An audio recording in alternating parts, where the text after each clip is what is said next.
And far-left campaigners, politicians and the rudderless MSM might be trying their best to thwart the Rwanda plan, but ministers are now reviving proposals to instead send illegal migrants to Ascension Island if the wokesters get their way. With more than 15,000 small boats already making their way across the Channel this year, migrants would be sent to the British Overseas Territory in the South Atlantic, some 4,000 miles from London, in a plan being described as in its very early stages. Now, Kelvin, you've also got 5 other African nations, including Niger, by the way, home to a civil war at the moment. That should be nice, in the running to be considered for similar schemes.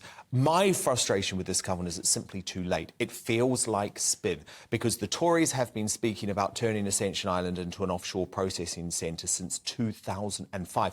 I believe it could happen. I believe it could work, but there's a hell of a lot that needs to be done. You're absolutely wrong, Dan. It can never happen. It never worked. Why? We are in August. Somebody has said Rwanda's in trouble. What about the Ascension Island? Yes, so it's spin. Good idea. It's just... But it could work. It can't work. The idea of getting hold of 50,000 people saying, get on that plane, we're going to take you 4,000 miles and drop you in, by parachute into the Ascension Island. But here's the thing, Kelvin. You only need to do it to 50 people, and all of a sudden you smash the business model.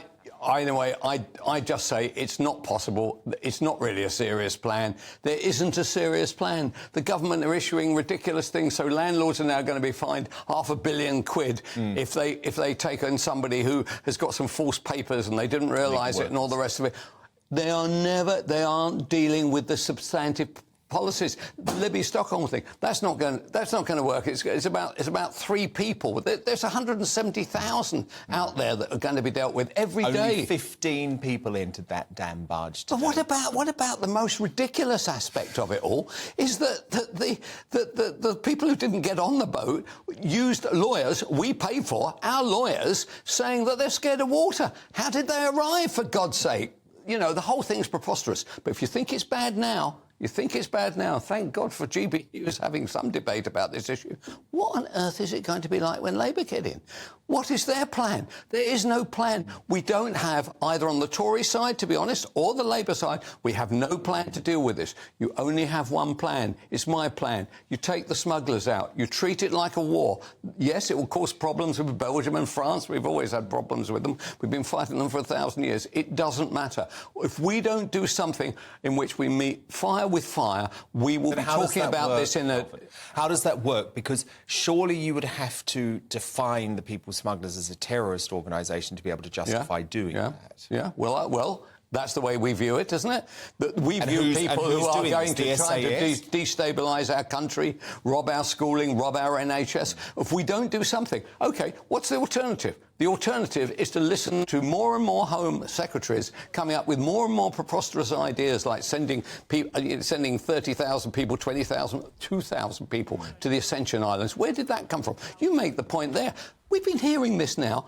Honestly, I'm not the youngest person in the world. I've been listening to it for 20-odd years, right? Yeah. And so that is never, ever going to happen. So what is going to happen? Right, when Labour get in, they might as well put a big sign at the White Cliffs of Dover saying, I tell you what, everybody welcome. There are those who are in favour of open borders. They are basically socialists, right? And some of them are communists and Marxists. But the rest of us have to fight for our country. Otherwise, we're going to get swamped. How many more Nigers are there going to be? How many more wars are there going to be in Africa? The whole of Africa will be moving across Europe unless we do something about it. Unless we take to guns and we use the SAS and the SBS in the manner I would like to see them used, I can never, ever see this being resolved. So warfare against the people smuggling gangs is your solution. Yeah. The problem is it's easier said than done. It is easier said than done, and it doesn't matter that we fall out with France. That is the least of my problems, to be honest. The most of my problems is stopping literally 100,000 of people. That's 100,000 now. The whole of Niger could come over here right now. They could all claim we're at war. It is shocking. You know, it really is. It really is. It is a national emergency. And I think you're right. There's a lot of spin. There's not a lot of hard and fast on either action. side. On either side. Indeed. Kelvin MacKenzie, thank you so much. We will speak later